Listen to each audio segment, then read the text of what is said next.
This person has been very, very active, and she has been at the front burner of whatever you can say is a path to success when it comes to Africa.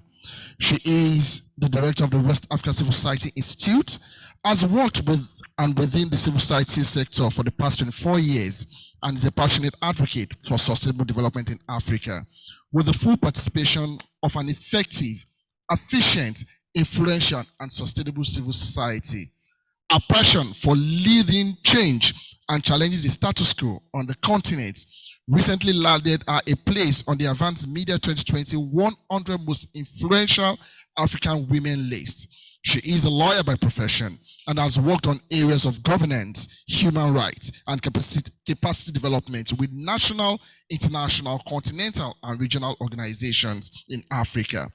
They include the African Commission on Human and People's Rights, National Coalition on Domestic Violence Legislation in Ghana, Women's Initiative for Self-Empowerment WISE, the African Society of International and Comparative Law, the Open Society Initiative for West Africa, OSIWA, and IBIS West Africa.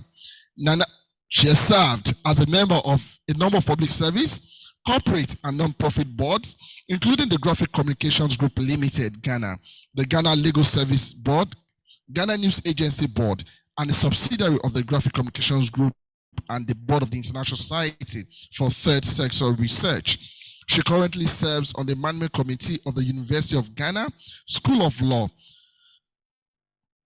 for West Africa and the Star Ghana Foundation Board. She is a trustee of OSFAM GB, a board member of the Resource Alliance, and on the Advisory Council of the SDG Philanthropy Forum in Ghana. She is also a member of the Ghana Bar Association, the Pan-African Lawyer Union, the African Women Lawyers Association, and the Network for Women's Rights in Ghana. She is an alumni of the University of Ghana, Faculty of Law, the Ghana School of Law, the Columbia University Human Rights Advocates Program, and the New York University School of Law. Please join me as I welcome the Executive Director of the West Africa Civil Society Institute, Nana Afadzinu. Thank you for that beautiful smile. You're most welcome. Thank you very much. Thank you very much, my dear brother. Okay, thank you.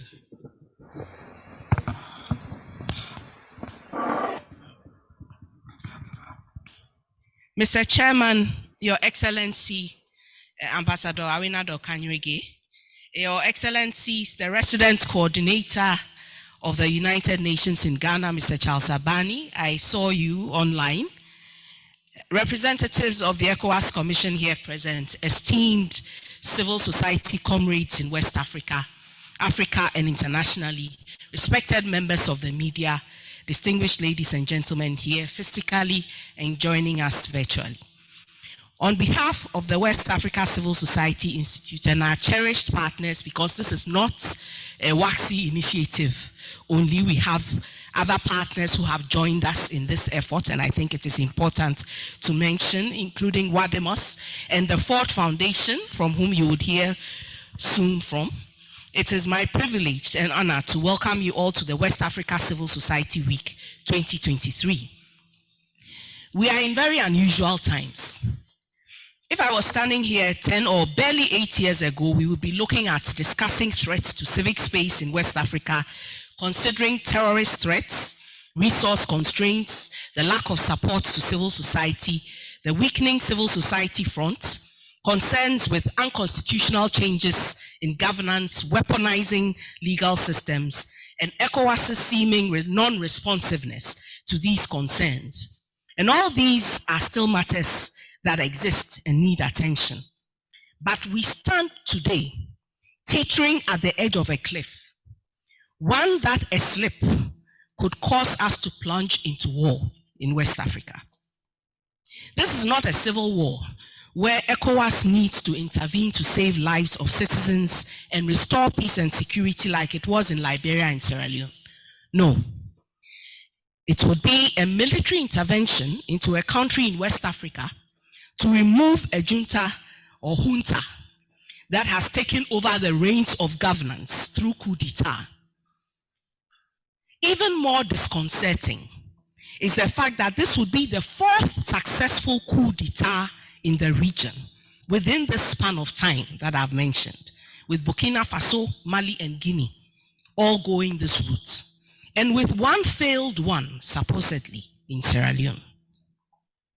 This time, though, it is not the citizens that are clamoring for ECOWAS's intervention, but there is rather seemingly mass citizen support for the coups. This time, geopolitical developments have a massive influence, and citizens seem to have taken sides with external interests. And one is not too sure which war and in whose interests ECOWAS will be fighting if it intervenes. It's not that clear. Civil society and the enhanced and strengthened civic space that we advocate for to ensure sustainable development through good governance, transparency and accountability, social, economic and political development, inclusivity and participation, social justice, social accountability and social protection, gender equality and non-discrimination, all to ensure peace and prosperity in West Africa, is under a major threat. And we, as civil society, are in a dilemma. To be very clear, we want democracy and good governance. We oppose coup d'etats and prefer constitutional rule and good electoral governance. Those are our principles, and we have stood for them, we have fought for them, but even more fundamentally, we, being West Africans ourselves, stand for and stand with the people for our peace, security, prosperity, and collective well-being. But in a climate where citizens have demonstrated opposition to what seems ideal because they have not benefited from democratic dividends, and even in countries that do not face these governance upheavals, there is growing apathy. The questions stare at us. Whose democracy has it been? Who are those that are benefiting from the system that we currently have? Whose interest is it serving? And what does it mean for us, for our civic space? And really, whose side are we on? Civil society has itself changed. And we now have different movements and groupings, many of which have so much to offer, but are not part of the fold. There's an intergenerational gap that could be closed to enable more impact, to enhance the civic space. We are in a technology age that offers huge potential in spite of the disinformation, misinformation, and cybersecurity issues. How do we take advantage of it and quell the weaponization of it? How do we build solidarity to take back and restore the civic space that belongs to the peoples of West Africa to enable the sustainable development that we so desperately need in our countries? How do we break out of the projectized mode of engagement, breaking out of the siloed mentality of doing things and looking at the bigger picture and what we can achieve together, maintaining our identities, but still working in concert towards mutual goals? We still face resourcing issues. COVID exposed the weaknesses of our institutions.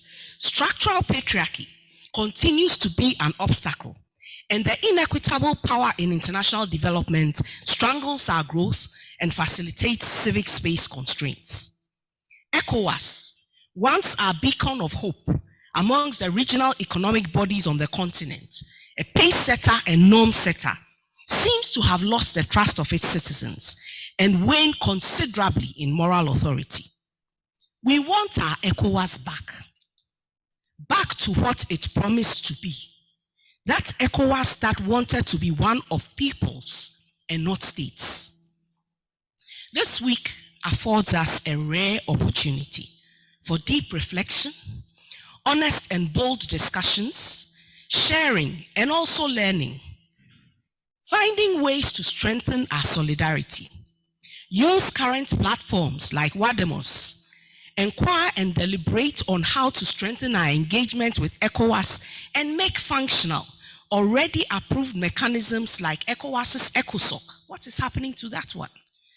and look at ourselves again in the mirror as civil society in West Africa. The Civic Space Resource Hub is a tool for us. It is a tool.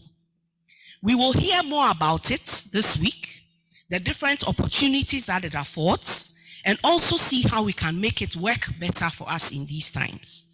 And I want to take this opportunity to thank Spaces for Change for our partnership on this hub so far, the Ford Foundation that has proven to be a reliable partner, not only on the Civic Space Resource Hub, but for civil society in West Africa for many years.